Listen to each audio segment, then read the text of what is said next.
जम्मू कश्मीर के रियासी में आतंकी हमला जो हुआ, इससे जुड़ी बड़ी खबर। आतंकवादियों ने श्रद्धालुओं से भरी बस पर अंधाधुंध फायरिंग की। आतंकी हमले में 9 श्रद्धालुओं की मौत हो गई। आतंकवादियों ने ड्राइवर को गोली मारी। फायरिंग के बाद बस खाई में गिर गई क्योंकि ड्राइवर का नियंत्रण बस पर से हट गया। हमले में 33 से ज्यादा तीर्थयात्री घायल भी हुए हैं।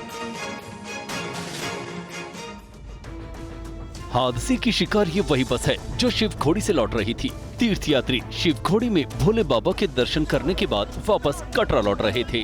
बस के आसपास की तस्वीरें हैरान करने वाली हैं। कई लोगों के शव जहां तहां पड़े हैं। कई शव शत विशत हालत में मिले। इनमें कई शव बच्चों के थे। तस्वीरें विचलित कर सकती हैं। शिवखोड़ी इलाका है जहाँ से ये बस आ रही थी, वो भी एक यात्री स्थल है, और जहाँ की तरफ ये बस जा रही थी कटरा, वो भी एक यात्री स्थल है। और उसी बीच में जब ये बस जो है शिवखोड़ी से निकलती है, और इसी चौक से जहाँ पे मैं मौजूद हूँ कुछ ही दूरी पे वो स्पॉट है जहाँ पे आतंकियों की तरफ से इस तरीके की कायराना हरकत की थी। बताया जाता है कि आतंकियों ने पौनी और रनसू के बीच चंडी मोड़ पर स्थित दरगाह के पास आतंकियों ने गोलियां बरसानी शुरू कर दी। बस में 40 से 50 तीर्थयात्री सवार थे। सूत्रों के मुताबिक आतंकियों ने बस पर 20 से 30 राउंड फायरिंग की।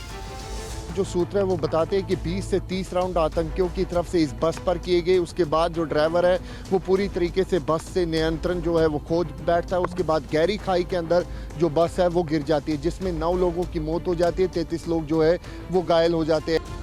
रियासी प्रशासन के मुताबिक लोगों की मौत बस के खाई में गिर जाने से हुई। राहत और बचाव अभियान पूरा हो गया है। बस में सवार तीर्थयात्री उत्तर प्रदेश, दिल्ली और राजस्थान से थे। घायल हुए यात्रियों को जिला अस्पताल रियासी, कटरा के नारायण अस्पताल और जम्मू के गवर्नमेंट मेडिकल कॉलेज में शिफ्ट किया गया है। वहीं प्रधानमंत्री मोदी ने आतंकी हमले की कड़ी निंदा की। बताया जा रहा है कि आतंकी हमला उस इलाके में हुआ जो अभी तक बहुत ज्यादा सुरक्षित माना जाता था। रियासी के जिस इलाके में ये घटना हुई वो राजौरी और पुंछ जैसे पड़ोसी क्षेत्रों की तुलना में आतंकवादी गतिविधियों से लगभग दूर रहा है। इस घटना ने चिंता बढ़ा दी है। पीएम मोदी ने राज्यपाल मनोज सिन्हा से हालात पर बात की है। इधर कैबिनेट मंत्री अमित शाह ने कहा है कायराना हमले के दोषियों को बख्शा नहीं जाएगा और उन्हें कानून की मार झेलनी पड़ेगी। ईश्वर मृतकों के परिजनों को दुख सहने की शक्ति दे। आतंकी हमले के पीछे पाकिस्तानी आतंकियों का हाथ बताया जा रहा है। कायर पाकिस्तानी आतंकवादी भारतीय सेना, जम्मू कश्मीर पुलिस और हमारे जांबाज पैरामिलिट्री फोर्सेस के जवानों का तो मुकाबला कर नहीं सकते। ये कायराना हरकत पाकिस्तानी आतंकवादियों ने की है। भारतीय सेना, जम्मू कश्मीर पुलिस ने सारे क्षेत्र की घेराबंदी कर दी है। हादसे पर कांग्रेस नेता राहुल गांधी ने कहा है कि कायरतापूर्ण आतंकी हमला अत्यंत दुखद है। ये शर्मनाक घटना जम्मू कश्मीर के चिंताजनक सुरक्षा हालातों की असली तस्वीर है। आतंकवाद के विरुद्ध पूरा देश एकजुट खड़ा है। दावे जो है हकीकत में साबित हो। कांग्रेस चाहती है मिलिटेंसी जम्मू कश्मीर में खत्म हो, अमन लौट आए, लोग खुशहाल की जिंदगी गुजारें, लेकिन उसके लिए मरकजी सरकार कुछ करे ना। दावे करने से कुछ नहीं होता है। आपके सामने अटैक हो रहे, आपके सामने लोग मर रहे, आपके सामने यात्री अभी 10 मारे गए बेचारे। और अब पीड़ित चश्मदीद से आप सुनिए आतंकी हमले का आंखों देखा सच। दर्शन करके जैसे हम वहाँ से निकले तो ठीक आधे घंटे बाद हमारी गाड़ी पे कुछ जैसे फायरिंग होना था, ऐसा फटाके से छूटना शुरू हो गया। कुछ भी नहीं दिखा हुआ। जैसे ही फटाके की आवाज़ आई, शीशे फूटना शुरू हुआ। सब लोग चिल्लाने लगे कि झुक जाओ, नीचे झुक जाओ। तो हम लोग सब लोग नीचे झुक गए। कुछ भी नहीं देख पाए। सिर्फ इतना पता है कि हमारी गाड़ी में कुछ फायरिंग सी हुई, शीशे फूटे और हमारी गाड़ी नीचे खाई में चली गई। नीचे जाने के बाद भी कुछ सेकंड तक फायरिंग चली। प्रधानमंत्री मोदी ने जम्मू कश्मीर के रियासी में श्रद्धालुओं पर हुए आतंकी हमले के बाद राज्यपाल और डीजीपी से हालात की जानकारी ली। इस बीच आतंकियों की धरपकड़ के लिए सर्च ऑपरेशन को तेज कर दिया गया है। हमारे संवाददाता अंकित भट्ट की ये ग्राउंड रिपोर्ट देखिए। सर्च ऑपरेशन चलाया जा रहा है। ऊपर से तकरीबन ये 150 मीटर है, उससे नीचे जो है गहरी खाई में ये बस गिरती है और उसके बाद तकरीबन 9 लोग जो है उनकी डेथ हो जाती है। ये देखिए बुलेट के निशान जो है वो साफ तौर पे आप इस बस पे देख सकते हैं कि किस तरीके से कायराना हरकत जो है उसको आतंकियों की तरफ से अंजाम दिया गया था। यहाँ पर कुछ सामान है वो भी यहाँ पर बिखरा पड़ा हुआ है और तस्वीरों में आप देखिए कि बस की हालात किस तरीके से है। यहाँ पे पूरी तरीके से जो डैमेज है वो पूरी तरीके से बस पे हुआ है और फ्रंट की तरफ से आतंकियों की तरफ से गोलियां चलाई गई। पीछे भी गोलियों के निशान जो हैं वो साफ तौर पे बस पे देखने को मिल रहे हैं और जैसे ही आतंकियों की तरफ से ये गोलियां चलाई गई उसके बाद जो ड्राइवर है वो अपना और देखिए एक बड़ी खबर आ रही है, रियासी आतंकी हमले से पहले का सीसीटीवी फुटेज सामने आया है। सीसीटीवी में नजर आ रही है श्रद्धालुओं की बस पर आतंकियों ने 30 से 40 राउंड फायरिंग की थी। हमले में 9 लोगों की मौत, 33 से ज्यादा लोग घायल बताए जा रहे हैं। और ग्राउंड जीरो से हमारे संवाददाता जिनकी रिपोर्ट अभी आपने देखी, अंकित भट्ट हमारे साथ लाइव जुड़ गए हैं। सीधा अंकित का रुख करेंगे और आपको बताते चले सीसीटीवी फुटेज में ये वही बस आपको नजर आ रही है जो आतंकियों के हमले का शिकार हुई। बाद में ये बस खाई में गिर गई जिसके चलते 9 श्रद्धालुओं की मौत हो गई जबकि 33 से ज्यादा श्रद्धालु घायल हो गए हैं। रेस्क्यू ऑपरेशन पूरा कर लिया गया है, आतंकियों की तलाश तेज कर दी गई है। सुरक्षा बलों ने पूरे इलाके को घेर लिया है और आतंकियों की तलाश के लिए ड्रोन की भी मदद ली जा रही है। तस्वीरें आपके सामने कैसे लोगों ने ह्यूमन चेन बनाकर रेस्क्यू ऑपरेशन किया। ये वो ड्रोन है जो लगातार इलाके में उड़ाया जा रहा है और इसके जरिए जंगलों में छिपे आतंकियों की तलाश की जा रही है। और जम्मू कश्मीर में ये लंबे अरसे के बाद जम्मू में इस तरह का आतंकी हमला हुआ है और इस बार बेहद कायराना तरीके से श्रद्धालुओं से भरी बस को आतंकियों ने अपना शिकार बनाया। और अब बात करते हैं मोदी मंत्रिमंडल की। मोदी मंत्रिमंडल के विभागों का आज बंटवारा होगा, यह बड़ी खबर आज शाम को होगी। कैबिनेट की पहली बैठक भी खत्तर, मंत्रियों ने पद और गोपनीयता की शपथ ली है। इधर शपथ पूरी हुई और उधर मोदी सरकार तुरंत एक्शन में आ गई है। अपने वादे के मुताबिक 100 दिन के एक्शन प्लान को लेकर प्रधानमंत्री नरेंद्र मोदी आज कैबिनेट की बैठक करेंगे। प्रधानमंत्री आवास 7 लोक कल्याण मार्ग पर आज शाम 5 बजे मोदी सरकार की पहली कैबिनेट बैठक होगी। सूत्रों की माने तो बैठक में प्रधानमंत्री नरेंद्र मोदी कैबिनेट मंत्रियों को एक्शन प्लान का कार्यभार सौंपेंगे। साथ ही मंत्रियों के पोर्टफोलियो को लेकर भी चर्चा हो सकती है। सूत्रों के मुताबिक मोदी सरकार का पूरा फोकस 100 दिन के एक्शन प्लान पर होगा। वहीं मिशन 2047 का लक्ष्य नई सरकार के एजेंडे में सबसे अहम है।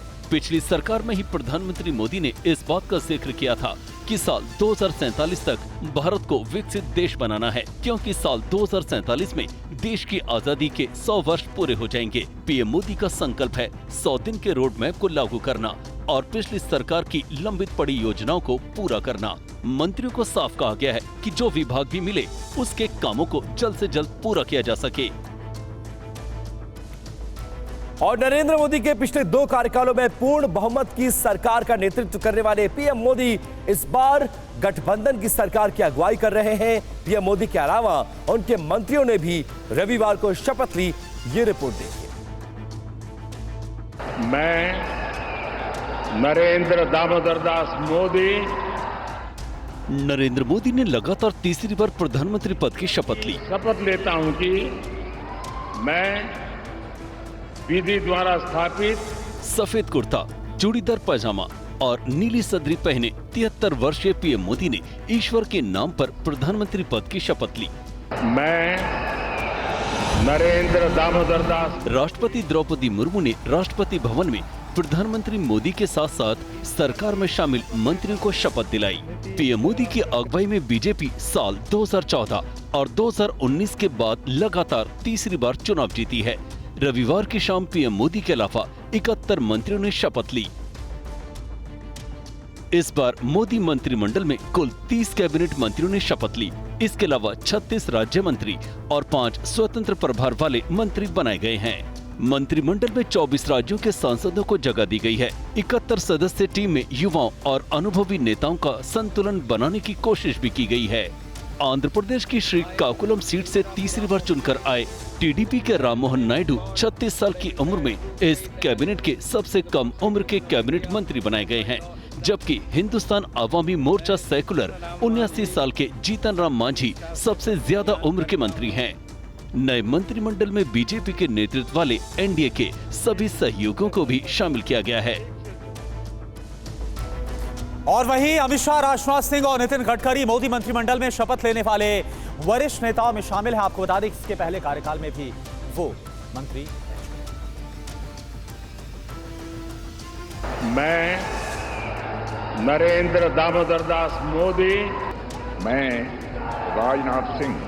पीएम मोदी के बाद बीजेपी के वरिष्ठ नेता राजनाथ सिंह ने कैबिनेट मंत्री के रूप में पद और गोपनीयता की शपथ ली। 73 साल के राजनाथ सिंह मोदी सरकार के पहले कार्यकाल में गृह मंत्री और दूसरे कार्यकाल में रक्षा मंत्री के रूप में कार्य कर चुके हैं। इससे पहले वो बीजेपी के राष्ट्रीय अध्यक्ष और उत्तर प्रदेश के मुख्यमंत्री भी रहे हैं। राजनाथ सिंह के पास सरकार और संगठन में काम करने का लंबा अनुभव है। राजनाथ सिंह ने यूपी की राजधानी लखनऊ से 1 लाख से ज्यादा वोटों से जीत दर्ज की है। पीएम मोदी और राजनाथ सिंह के बाद अमित शाह ने कैबिनेट मंत्री की शपथ ली। मोदी सरकार के दूसरे कार्यकाल में अमित शाह गृह और सहकारिता मंत्री की जिम्मेदारी निभा चुके हैं। 59 साल के अमित शाह पार्टी के कद्दावर नेता और खास रणनीतिकार माने जाते हैं। अमित शाह इस बार गुजरात की गांधीनगर लोकसभा सीट से करीब 7.5 लाख वोटों से चुनाव जीतकर लोकसभा पहुंचे हैं। अमित शाह बीजेपी के राष्ट्रीय अध्यक्ष भी रह चुके हैं। बीजेपी के वरिष्ठ नेता नितिन गडकरी ने भी एक बार फिर कैबिनेट मंत्री की शपथ ली। नितिन गडकरी 2014 और 2019 में भी मोदी सरकार में मंत्री पद की जिम्मेदारी निभा चुके हैं। नितिन गडकरी महाराष्ट्र की नागपुर लोकसभा सीट से लगातार तीसरी बार जीतकर संसद में पहुंचे हैं। गडकरी बीजेपी के राष्ट्रीय अध्यक्ष भी रह चुके हैं। उन्होंने सड़क एवं परिवहन मंत्रालय में मंत्री रहते बेहतरीन कार्य किया है। लोगों के बीच Nitin Gadkari highway man of India और रोड करी के नाम से भी मशहूर हैं।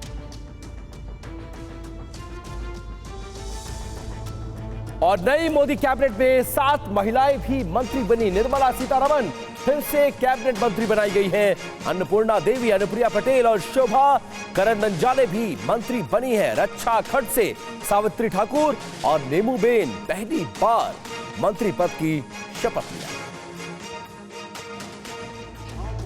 पीएम मोदी की अगुवाई में लगातार तीसरी बार बनी एनडीए सरकार के मंत्रिमंडल में 7 महिला मंत्रियों को जगह मिली है। मोदी 2.0 में वित्त मंत्री रही निर्मला सीतारमण पर पीएम ने एक बार फिर भरोसा दिखाया है। सीतारमण के अलावा झारखंड के कोडरमा से सांसद अन्नपूर्णा देवी, यूपी के मिर्जापुर से सांसद अनुप्रिया पटेल और कर्नाटक के बेंगलुरु नॉर्थ सीट से सांसद शोभा करंदलाजे को एक बार फिर मंत्रिमंडल में जगह मिली है। पहली बार मंत्री बनने वाली महिला नेताओं में 37 साल की रक्षा निखिल खड्ड से सावित्री ठाकुर और नीमूबेन बम्बानिया का नाम भी शामिल है। और वहीं पीएम मोदी के नाम एक और बड़ा रिकॉर्ड जुड़ गया है। पीएम मोदी गांधी नेहरू परिवार से बाहर के एक ऐसे पहले व्यक्ति हैं जो लगातार तीसरी बार प्रधानमंत्री बने। नरेंद्र दामोदर दास मोदी। पीएम मोदी से पहले ये रिकॉर्ड सिर्फ पूर्व प्रधानमंत्री पंडित जवाहरलाल नेहरू के पास रहा है। जवाहरलाल नेहरू ने 1947 से लेकर 1964 तक कुल लगातार 4 बार प्रधानमंत्री पद की शपथ ली थी। वहीं पीएम मोदी ने 2014, 2019 और 2024 यानी लगातार 3 बार प्रधानमंत्री पद की शपथ ली। दामोदर दास मोदी। वैसे तो इंदिरा गांधी और अटल बिहारी वाजपेयी भी 3-3 बार प्रधानमंत्री रहे, लेकिन उनका कार्यकाल लगातार नहीं था। यही वजह है कि इस मामले में नरेंद्र मोदी इन दोनों ही प्रधानमंत्रियों से आगे निकल गए। यही नहीं, पीएम मोदी ऐसे पहले गैर कांग्रेसी नेता हैं जो लगातार तीसरी बार प्रधानमंत्री बने हैं। हालांकि पूर्व पीएम अटल बिहारी वाजपेयी कांग्रेस से बाहर के पहले पीएम थे जो 3 बार देश के प्रधानमंत्री बने, लेकिन उनका ये रिकॉर्ड लगातार पीएम बने रहने वाला नहीं था। अटल बिहारी वाजपेयी 1996 में पहली बार पीएम बने, फिर इसके बाद एचडी देवेगौड़ा और इंद्र कुमार गुजराल पीएम बने। इसके बाद 1998 में अटल बिहारी वाजपेयी दूसरी बार प्रधानमंत्री बने, फिर 1999 में तीसरी बार पीएम बने। पीएम मोदी जवाहरलाल नेहरू के बाद पहले पीएम हुए जिन्होंने लगातार 3 आम चुनाव जीते। जवाहरलाल नेहरू के नेतृत्व में कांग्रेस ने 1952, 1957 और 1962 में चुनाव जीता था और बहुमत हासिल किया था। पीएम मोदी की अगुवाई में बीजेपी 2014 और 2019 के बाद 2024 में लगातार तीसरी बार चुनाव जीती है। और बीजेपी के राष्ट्रीय अध्यक्ष जेपी नड्डा ने भी मोदी 3.0 सरकार में कैबिनेट मंत्री पद की शपथ ली। मैं जगत प्रकाश नड्डा ईश्वर की शपथ लेता हूं कि बीजेपी के राष्ट्रीय अध्यक्ष जेपी नड्डा मोदी सरकार में दूसरी बार मंत्री बने हैं। इससे पहले जेपी नड्डा पीएम मोदी के पहले कार्यकाल में स्वास्थ्य और परिवार कल्याण मंत्री के पद पर रहे थे। जून 2019 में उन्हें बीजेपी का कार्यकारी अध्यक्ष बनाया गया था। उसके बाद जनवरी 2020 में जेपी नड्डा को राष्ट्रीय अध्यक्ष बनाया गया था। जेपी नड्डा के नेतृत्व में बीजेपी ने देश भर में शानदार प्रदर्शन किया है। बीजेपी अध्यक्ष के तौर पर उनके कार्यकाल में कई राज्यों में बीजेपी की सरकारें बनी। बीजेपी राष्ट्रीय अध्यक्ष के रूप में उनका कार्यकाल इसी महीने पूरा हो रहा है। संगठन में उनके बेहतरीन कार्य को देखते हुए ही उन्हें केंद्र में कैबिनेट मंत्री की जिम्मेदारी दी गई है। हिमाचल प्रदेश से संबंध रखने वाले जेपी नड्डा फिलहाल राज्यसभा सांसद हैं। इससे पहले केंद्र में स्वास्थ्य मंत्री रहते हुए उन्होंने अपने गृह राज्य हिमाचल प्रदेश को कई सौगातें दी थी। अब दोबारा केंद्र में कैबिनेट मंत्री बनने के बाद हिमाचल प्रदेश को उनसे काफी उम्मीदें हैं। और देखिए, दिल्ली में जल संकट को लेकर आज आम आदमी पार्टी सड़कों पर उतरेगी। पार्टी ने हरियाणा भवन के घेराव का ऐलान भी किया। पानी के टैंकर पहुंचते ही भागदौड़ मचती है, आपाधापी होती है। कोई पाइप लेकर टैंकर पर ही चढ़ जाता है, कोई अपनी बारी की तलाश में खाली ही रह जाता है। बूंद बूंद पानी को लेकर दिल्ली की एक कहानी सी हो गई है। बहुत दुखी होते भैया भरे। एक ही टैंकर आता है? हाँ, एक का टैंकर यहाँ बस ये 2 बाल्टी लेके जा रहे, शाम तक कैसे करोगे? शाम को क्या करूँगा, वैसे करेंगे और क्या करेंगे। पानी में तो ऐसी ही दुर्दशा सब रोज ही रहता है। एक रोज का बात हो तो ठीक भी है, जिसको कारण ड्यूटी भी छूट जाता है। एक पानी को 10 लीटर को लिए ड्यूटी छूट जाता है। दिल्ली सरकार की मंत्री आतिशी पानी के गहराते संकट को लेकर हरियाणा को दोषी ठहरा रही हैं। मैं हरियाणा सरकार से अपील करना चाहूंगी कि दिल्ली के हिस्से का पानी छोड़े, और मैं केंद्र सरकार से भी अपील करना चाहूंगी कि वो जल्द से जल्द इस सिचुएशन में इंटरवीन करें। जल संकट को लेकर आज उपराज्यपाल विनय कुमार सक्सेना और दिल्ली की मंत्री आतिशी की एक इमरजेंसी बैठक होने जा रही है। उपराज्यपाल ने बैठक के लिए 11 बजे का समय दिया है। वहीं आम आदमी पार्टी के सैकड़ों कार्यकर्ता आज सड़क पर उतरेंगे और हरियाणा भवन का घेराव करेंगे। मुनक नहर राष्ट्रीय राजधानी के पेयजल के 7 स्रोतों में से एक है। अगर पानी की मात्रा आज नहीं बढ़ती है तो 1 या 2 दिन में पूरी दिल्ली में जल संकट और गहरा सकता है। और मुंबई में मानसून की पहली बारिश हुई। पिछले 24 घंटे में बारिश के बाद कई इलाकों में पानी भर गया। उधर गुजरात में भी प्री मानसून की बारिश अब शुरू हो गई है।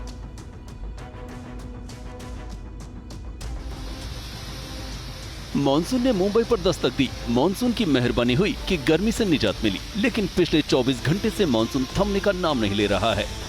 मुंबई और आसपास के क्षेत्र में बारिश से जनजीवन अस्त व्यस्त होने लगा है। सांता क्रूज स्थित मौसम विभाग के मुताबिक पिछले 24 घंटों में 20 मिलीमीटर बारिश दर्ज की है। 11 जून तक मुंबई में भारी बारिश का अलर्ट जारी किया गया है। सिंधुदुर्ग के लिए रेड, रत्नागिरी के लिए ऑरेंज और मुंबई, ठाणे, पालघर, रायगढ़ के लिए येलो अलर्ट जारी किया है। बताया जाता है कि भारी बारिश होने की वजह से मुंबई से अहमदाबाद राजमार्ग पर सड़क धंसने से यातायात प्रभावित हो रहा है। देर रात तक 3 से 4 घंटों के दौरान मुंबई, ठाणे और रायगढ़ जिलों में अलग अलग स्थानों पर 62 से 87 किलोमीटर प्रति घंटे की रफ्तार से हवाई चली। इस दौरान कई जगहों पर भारी बारिश के दौरान बिजली गिरने की भी खबर है। लोगों को कुछ दिनों तक बारिश के दौरान बाहर निकलने में सावधानी बरतने को कहा गया है। 11 और 12 जून को गुजरात के कई जिलों में गरज के साथ बारिश होने की संभावना है। गुजरात में मानसून पहुंचने की तारीख 15 जून तय है। T20 वर्ल्ड कप में भारत ने पाकिस्तान को 6 रनों से हरा दिया। भारत की जीत के बाद क्रिकेट प्रशंसकों ने जमकर जश्न मनाया।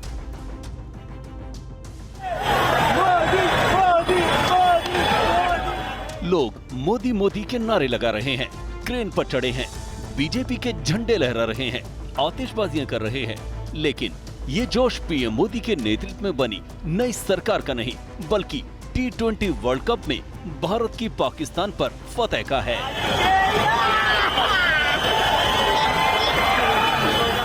ये तस्वीरें पुणे की हैं। अब देखिए न्यूयॉर्क की तस्वीरें, जहां टीम इंडिया की जीत के बाद भारतीय प्रशंसकों का उत्साह चरम पर पहुंच गया। क्रिकेट प्रशंसकों ने ऋषभ पंत, बुमराह और पांड्या की प्रशंसा की, जिन्होंने पाकिस्तानी बल्लेबाजी की कमर तोड़ कर रख दी। 119 रन के मुकाबले मैदान में उतरी पाकिस्तान की बाबर आजम की टीम 113 रनों पर सिमट गई। और चलिए अब शुरुआत करते हैं लोकल टू ग्लोबल की। मोदी कैबिनेट की आज होगी पहली बैठक। पीएम आवास पर शाम 5 बजे से शुरू होगी बैठक। नरेंद्र मोदी लगातार तीसरी बार बने प्रधानमंत्री। 72 मंत्रियों ने शपथ ली। आज होगा विभागों का बंटवारा। शपथ ग्रहण के बाद पीएम मोदी ने एक्स पर पोस्ट किया, लिखा देशवासियों की सेवा और देश को विकास की नई ऊंचाइयों पर ले जाने के लिए प्रतिबद्ध हूं। लगातार तीसरी बार पीएम बनकर मोदी ने नेहरू के रिकॉर्ड की बराबरी की। मोदी सरकार में 30 कैबिनेट और 36 राज्य मंत्रियों ने शपथ ली। 5 राज्य मंत्री बनाए गए। मोदी मंत्रिमंडल में 21 सवर्ण, 27 ओबीसी और 10 एसटी को मिला है मौका। एसटी और अल्पसंख्यक समुदाय से 5-5 मंत्री शामिल हुए। मोदी कैबिनेट में 25 बीजेपी और 5 सहयोगी दलों के मंत्री शामिल हुए। 6 पूर्व सीएम भी बनाए गए कैबिनेट मंत्री। मोदी मंत्रिमंडल में 24 राज्यों का प्रतिनिधित्व। बीजेपी के सहयोगी दलों से 11 मंत्रियों ने शपथ ली है। केरल से बनाए गए 2 मंत्री। पीएम मोदी की नई टीम में 7 महिला मंत्रियों को भी शामिल किया गया है। यूपी के मिर्जापुर से सांसद अनुप्रिया पटेल, शोभा करंदलाजे, रक्षा खड़से, सावित्री ठाकुर और नीमू बंभानिया ने भी शपथ ली है। राजनाथ सिंह, अमित शाह, नितिन गडकरी, जेपी नड्डा, शिवराज सिंह चौहान बने कैबिनेट मंत्री। पीयूष गोयल, धर्मेंद्र प्रधान, सर्बानंद सोनोवाल, जीतन राम मांझी भी बने कैबिनेट मंत्री। चिराग पासवान, सीआर पाटिल ने ली है कैबिनेट मंत्री की शपथ। किरण रिजिजू और हरदीप सिंह पुरी, मनसुख मांडविया भी बने हैं कैबिनेट मंत्री। पीएम ने मंत्रियों को अपनी संपत्ति घोषित करने का निर्देश दिया। 2 महीने में देनी होगी पूरी जानकारी। सभी मंत्री अपनी संपत्ति की जानकारी देंगे। हर साल 31 अगस्त तक जानकारी देना अनिवार्य होता है। नीतीश कुमार ने पीएम मोदी को बधाई दी है। कहा कि पीएम के नेतृत्व में देश विकास की नई ऊंचाइयों पर पहुंचेगा। सीएम मोहन यादव ने पीएम मोदी को तीसरी बार प्रधानमंत्री बनने पर बधाई दी है। मोहन यादव ने कहा कि एमपी को केंद्रीय मंत्रिमंडल में 6 पद मिले हैं। इससे साबित हुआ एमपी के मन में मोदी, मोदी के मन में एमपी। कैबिनेट मंत्री शिवराज सिंह चौहान का बड़ा बयान। कहा कि पीएम मोदी के नेतृत्व में भारत दुनिया को दिखाएगा नई दिशा। शिवराज सिंह चौहान ने कहा पीएम मोदी का तीसरी बार नेतृत्व मिलना देश का सौभाग्य है। केंद्रीय मंत्री गजेंद्र सिंह शेखावत ने कहा मोदी सरकार का एक ही लक्ष्य है, भारत को विकसित, संपन्न और शक्तिशाली बनाना है। मंडी से सांसद कंगना रनौत ने कहा देश के लिए यह ऐतिहासिक पल है, सबके साथ और सबके विकास से बढ़ेंगे आगे। रामदास आठवले ने इंडिया पर कसा तंज, बोली कि कांग्रेस ने देश को धोखा दिया। आठवले ने कहा कि राहुल गांधी को अभी पीएम पद के लिए 20 साल का इंतजार और करना होगा। मंत्री पद की शपथ लेने के बाद चिराग पासवान का बयान। बोले डबल इंजन सरकार बिहार और बिहारियों की उम्मीदों को करेगी पूरा।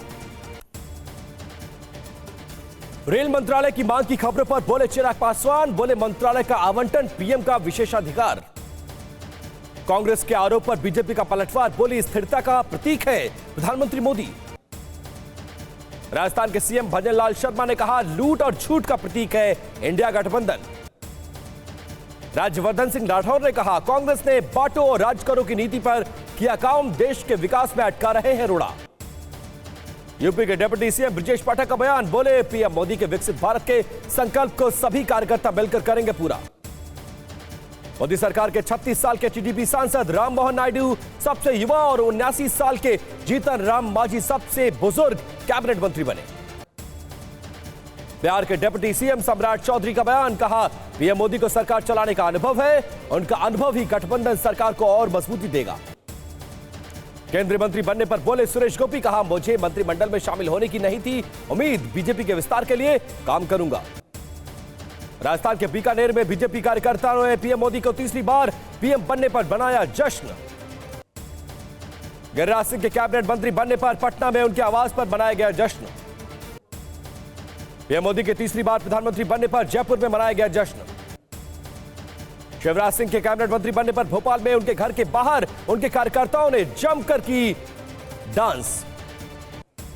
तीसरी बार मोदी सरकार बनने पर चंडीगढ़ में मना जश्न। महिलाओं ने ढोल नगाड़े के साथ किया डांस। मोदी कैबिनेट में फिलहाल शामिल नहीं होगी एनसीपी। अजीत पवार ने कहा कैबिनेट मंत्री से कम कुछ भी नहीं है मंजूर। अजीत पवार ने कहा हम एनडीए के साथ हैं और आगे भी रहेंगे। मोदी मंत्रिमंडल के विस्तार का इंतजार करेंगे। एसकेएम के नेता प्रेम सिंह तमांग आज दूसरी बार सिक्किम के सीएम पद की शपथ लेंगे। पलजोर स्टेडियम में होगा शपथ ग्रहण समारोह। सिक्किम क्रांतिकारी मोर्चा ने विधानसभा चुनाव में 32 में से 31 सीटों पर जीत दर्ज की है। ओडिशा में बीजेडी की हार के बाद वीके पांड्या ने राजनीति से लिया संन्यास। पांड्या ने कहा कि राजनीति में आने का मकसद नवीन बाबू की मदद करना था। आज से शुरू होगा केरल विधानसभा का सत्र। शराब नीति को लेकर कांग्रेस नेतृत्व वाला यूडीएफ कर सकता है हंगामा। उद्धव ठाकरे आज यूबीटी सांसदों और विधायकों के साथ करेंगे अहम बैठक। शिंदे गुट ने यूबीटी सांसदों के संपर्क में होने का किया था दावा। मुंबई के सेना भवन में यूबीटी सांसदों और विधायकों की बैठक में पार्टी के प्रदर्शन पर होगी चर्चा। एनसीपी के दोनों गुट आज मनाएंगे पार्टी का स्थापना दिवस। शरद पवार गुट अहमदनगर और अजीत पवार गुट मुंबई में मनाएगा स्थापना दिवस। आज चंडीगढ़ में हरियाणा आम आदमी पार्टी की प्रदेश कार्यकारिणी की होगी बैठक। लोकसभा चुनाव में हार की समीक्षा की जाएगी। दिल्ली समेत 25 राज्यों के कारोबारी आज पीएम मोदी का जताएंगे आभार। सुबह 11:30 बजे तालकटोरा स्टेडियम में होगा कार्यक्रम। दक्षिण लेबनान में आरडीएफ के विध्वंसक हमले जारी हैं। आरडीएफ पर हिजबुल्लाह का घातक प्रहार, सेना की निगरानी टावर को तहस नहस करने का दावा। आरडीएफ का बंधकों की रिहाई के लिए हमास पर हमला, गोलीबारी से बचकर इधर उधर भाग रहे हैं लोग। इजरायल में बंधकों की रिहाई की मांग को लेकर प्रोटेस्ट, लोगों ने निकाला मार्च। 33 प्रदर्शनकारी गिरफ्तार किए गए। खार्किव में रूसी ग्रेनेड अटैक से दहला यूक्रेनी बेस, हमले में यूक्रेन के 20 से ज्यादा सैनिक ढेर हुए। खैरसॉ में रूसी सैनिक पर जबरदस्त ड्रोन से हमला हुआ, यूक्रेन रक्षा मंत्रालय ने वीडियो को जारी किया। खैरसॉ में यूक्रेनी कमांड पोस्ट पर ड्रोन से हमला हुआ, हमले में 20 यूक्रेनी सैनिकों के मारे जाने का दावा। रूस ने ब्रिटेन और फ्रांस को फिर से दी विध्वंसक अंजाम की धमकी, कहा अपनी आक्रामकता पर लगाम लगाए। नाटो घेराबंदी के बीच ब्रिटेन पर रूस से न्यूक्लियर हमले का मंडराया खतरा, ब्रिटेन हो सकता है रूस का पहला टारगेट। जम्मू कश्मीर के रियासी में आतंकी हमला हुआ, श्रद्धालुओं से भरी बस पर अंधाधुंध फायरिंग के बाद 9 लोगों की मौत। आतंकवादियों ने ड्राइवर को मारी गोली, फायरिंग के बाद खाई में गिरी बस, 33 से ज्यादा तीर्थयात्री घायल हो गए। आतंकी हमले पर बोले एसएसपी मोहिता शर्मा, आतंकवादियों ने शिवखोड़ी से कटरा जा रही बस पर ओपन फायर किया, जिसके चलते बस खाई में गिर गई। आतंकवादियों की तलाश में सेना का ऑपरेशन जारी, जम्मू कश्मीर पुलिस और सेना का संयुक्त अभियान जारी। 33 घायलों को अस्पताल में करवाया गया है एडमिट। बस में सवार थे यूपी, दिल्ली, राजस्थान के लोग। रियासी आतंकी हमले को लेकर पीएम ने एलजी से बात की है, स्थिति पर लगातार नजर बनाए रखने के लिए कहा गया। मनोज सिन्हा ने मृतकों के परिवार वालों के प्रति संवेदना जाहिर की, बोले हमले के गुनहगारों को मिलेगी सजा। वैष्णो माता के श्रद्धालुओं ने मारे गए लोगों को दी श्रद्धांजलि, पाकिस्तान के खिलाफ प्रोटेस्ट किया। तीर्थयात्रियों पर हुए कायराना हमले की अमित शाह ने की है निंदा, बोले हमले के दोषियों को बख्शा नहीं जाएगा। रियासी हमले की राजनाथ सिंह ने की है निंदा, परिवार वालों को खोने वाले परिवारों के प्रति संवेदना जाहिर की। मल्लिकार्जुन खड़गे ने आतंकी हमले की निंदा की, कहा भारत आतंकवाद के खिलाफ एकजुट है। प्रियंका गांधी ने आतंकी हमले को बताया अत्यंत दुखद, कहा कि आतंकवाद मानवता के खिलाफ हिंसक कार्रवाई है। सीएम ममता ने हमले की निंदा की, कहा मामले की होनी चाहिए तुरंत जांच, पीड़ित परिवार वालों के प्रति जताई है संवेदना। नीट मुद्दे पर आज आयसा का दिल्ली के शास्त्री भवन पर विरोध प्रदर्शन के चलते सुरक्षा के चाक चौबंद इंतजाम। आज एनटीए के खिलाफ एबीवीपी करेगी प्रोटेस्ट, नीट परीक्षा गड़बड़ी मामले में सीबीआई जांच की छात्रों की मांग है। राहुल गांधी नीट गड़बड़ी मामले में बीजेपी सरकार पर हमला बोला, कहा 24 लाख से ज्यादा छात्रों और उनके परिवार वालों को तोड़ा है। और दिल्ली से चेन्नई तक नीट के नतीजों को लेकर लोगों का फूटा गुस्सा, एक साथ आए छात्र संगठन। नीट परीक्षा में दायर याचिकाओं पर जल्द सुनवाई की मांग को लेकर आज सुप्रीम कोर्ट में हो सकती है मेंशनिंग। नीट धांधली मामले में छात्रों के साथ एनएसयूआई का प्रदर्शन, नीट रिजल्ट रद्द करने की मांग। दिल्ली उपराज्यपाल सक्सेना और जल मंत्री आतिशी के बीच आज बैठक, जल संकट पर होगी बातचीत। दिल्ली में जल संकट को लेकर आज आम आदमी पार्टी का प्रदर्शन, हरियाणा भवन का घेराव करेगी आप। पानी के अतिरिक्त मांग वाली दिल्ली सरकार की याचिका पर आज सुप्रीम कोर्ट में सुनवाई। दिल्ली के कॉर्नाट पैलेस के एम ब्लॉक में लगी आग, दुकान के अंदर फंसे एक व्यक्ति को बचाया गया। आगरा में ताजमहल के पास आग लगी, कुछ ही मिनटों में पूरे इलाके में आग फैल गई। जम्मू कश्मीर में उधमपुर के जंगलों में भड़की आग, दारसू वन क्षेत्र को अपनी चपेट में लिया। भोपाल में महाराणा प्रताप की जयंती कार्यक्रम में बड़ा हादसा हो गया, माल्यार्पण के दौरान गिरी क्रेन, पार्षद समेत 2 घायल। इंदौर में यार्ड में खड़ी ट्रेन में टुकड़ों में मिला महिला का शव। मुंबई में मूसलाधार बारिश के बाद जनजीवन अस्त व्यस्त हो गया, सड़कों पर पानी भर गया। मुंबई में आईएमडी का अलर्ट, तेज हवाओं के साथ बिजली गिरने और भारी बारिश का अनुमान। मुंबई में लगातार हो रही भारी बारिश के बाद कई जगहों पर पानी भर गया। 11 जून तक मुंबई में भारी बारिश का अलर्ट, मौसम विभाग की तरफ से लोगों को सतर्क रहने के लिए कहा गया। आज चंडीगढ़ में हरियाणा आम आदमी पार्टी के प्रदेश कार्यकारिणी की बैठक, विधानसभा चुनावों के लिए रणनीति तैयार की जाएगी। कंगना के खिलाफ केस दर्ज करने की मांग की गई, किसान संगठनों ने एसएसपी को सौंपा है ज्ञापन। सुरक्षा बलों को जम्मू कश्मीर के पुलवामा खेत में मिले 2 आईडी बम। भारत की T20 वर्ल्ड कप में पाकिस्तान पर 7वीं जीत, रोमांचक मैच में 6 रन से पराजित किया। बुमराह हार्दिक की करिश्माई गेंदबाजी से भारत ने पाकिस्तान के खिलाफ जीत हासिल की। सचिन तेंदुलकर ने एक्स पर लिखा, T20 भले ही बल्लेबाजों का खेल हो, न्यूयॉर्क में आज गेंदबाज हमारी आंखों में तारे थे। T20 मैच में भारत से हार के बाद पाकिस्तान के पूर्व राष्ट्रपति का छलका दर्द, एक्स पर लिखा, टीम की हार से मायूसी है। भारत से मैच हारते ही शोएब अख्तर ने एक्स पर लिखा, मोराल गिरा है, हार से दुखी। और बुलेटिन में अब आगे वक्त हो चुका है वीडियो ब्रेकिंग का। ब्रेकिंग वीडियो की शुरुआत करते हैं धधकते ज्वालामुखी की इन तस्वीरों के साथ। आइसलैंड में फिर ज्वालामुखी एक बार फिर से विस्फोट हुआ। ड्रोन तस्वीरों में दिखा आग गुलता ज्वालामुखी विस्फोट हुआ।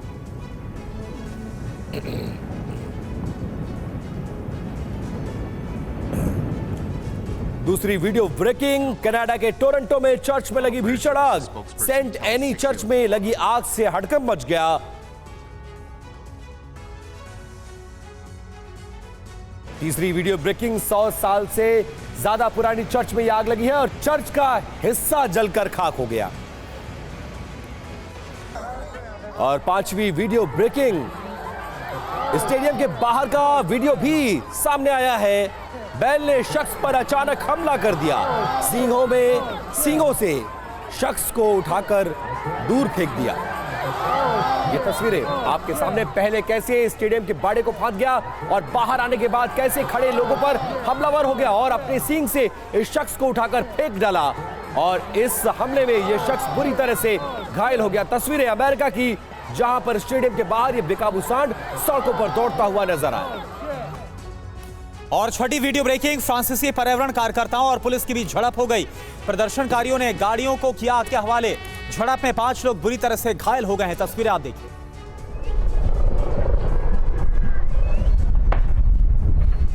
सातवीं वीडियो ब्रेकिंग, चीन से जहां पर ड्रैगन बोट रेस का आयोजन किया गया, ये आप देखिए। रोमांचक प्रतियोगिता की ड्रोन तस्वीरें भी निकलकर सामने आई है। ड्रैगन बोट प्रतियोगिता जो कि चीन में आयोजित की गई और इसकी ये तस्वीरें आपके सामने। तो ये तस्वीरें इस वक्त आपको दिखा रहे हैं चीन की ड्रैगन बोट, जिसका हर साल आयोजन किया जाता है। और उसकी तस्वीरें इस वक्त हम आपको दिखा रहे हैं कैसे जो रेस है वो की गई है बोट के जरिए। हर एक नाव में बड़ी संख्या में जो नाविक है वो सवार थे और देखिए सब एक साथ कैसे चप्पू चलाते हुए और इस रेस का आयोजन किया गया। आठवीं वीडियो ब्रेकिंग, गुजरात के भावनगर से तेज आंधी की खबर आप देखिए। तेज हवाओं के साथ उड़ा सामान। बवंडर के चलते दिन के समय छाया अंधेरा भावनगर में अचानक से बदला।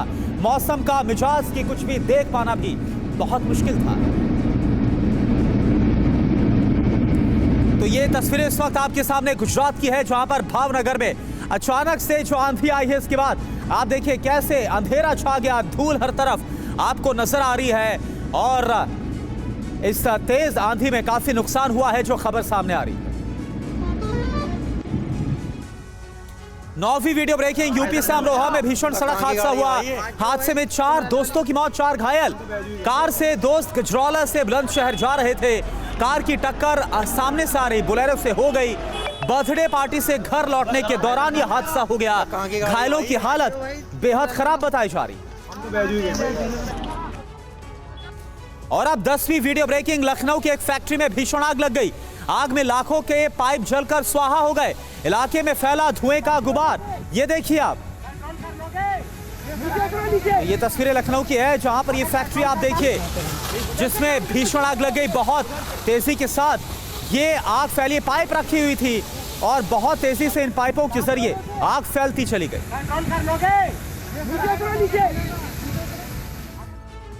और अब 11वीं वीडियो ब्रेकिंग, इंदौर मध्य प्रदेश में बीजेपी दफ्तर में भीषण आग लग गई। आतिशबाजी के चलते चिंगारी से यह आग भड़क गई और शपथ ग्रहण समारोह को लेकर जश्न का माहौल था और उसी दौरान यह आग लग गई। कई घंटों की मशक्कत के बाद जाकर मध्य प्रदेश के इंदौर के बीजेपी दफ्तर में लगी आग पर काबू पाया गया। 12वीं वीडियो ब्रेकिंग देखिए, रूस के बेलगरोड में हथियार डिपो में भयानक आग लग गई। हथियार डिपो पर यूक्रेन का हमला करने का आरोप है। भीषण आग में बारूद डिपो जलकर खाक हो गया। और 13वीं वीडियो ब्रेकिंग, रूस बेलगरोड में हथियार गोदाम में आग का एक नया वीडियो भी सामने आया है। धमाकों से पूरे इलाके में दहशत और धुएं का गुबार फैल गया। और 14वीं वीडियो ब्रेकिंग, पक्षी की टक्कर से गिरा इजरायली ड्रोन। हमले से पहले ही ये इजरायली ड्रोन गिर गया। एक कौवा ड्रोन को टक्कर मारता हुआ नजर आया।